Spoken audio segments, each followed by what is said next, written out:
Obama and I wanted to convene this incredible group of civil rights leaders for a simple reason. To thank them and to tell them what they tell us.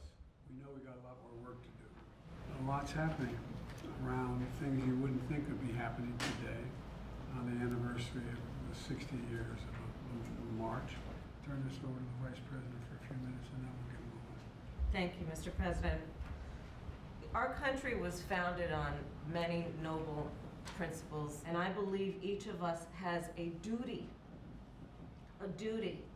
to not allow factions to sever our unity, and foundational principles that out of many, we are one.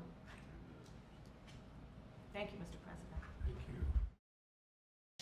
I'm talking directly to the American people because I think the vast majority of the American people agree with this table.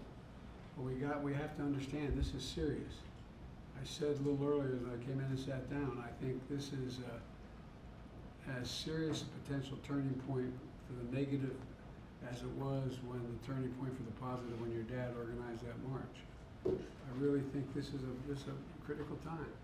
We have groups, a significant minority, but I think they want to change the direction that we've been working on so hard and making such significant progress on for so long.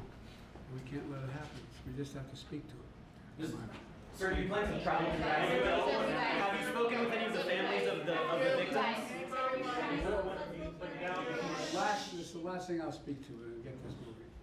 I've spoken to the authorities in Jacksonville, and I've even spoke to the governor as well last night for some time, all the folks.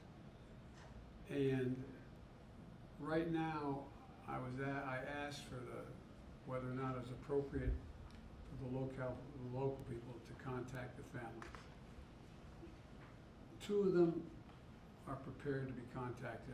One does not want to be contacted. I'm letting this just let things settle because, you know, everybody deals with profound loss in a different way. And it's important that, I know from experience, it's important to try to do it in a way that is most helpful and eases the anxiety the most. So I haven't spoken to them yet. Thank you. All right, thanks everybody. We spent the last couple of hours with the King family, Martin Luther King III, his wife Andrea King, and Yolanda, Dr. King's granddaughter, and the Reverend Dr. Bernice King, as well as leaders of civil rights organizations, talking with the President and Vice President. 60 years ago today was the March on Washington.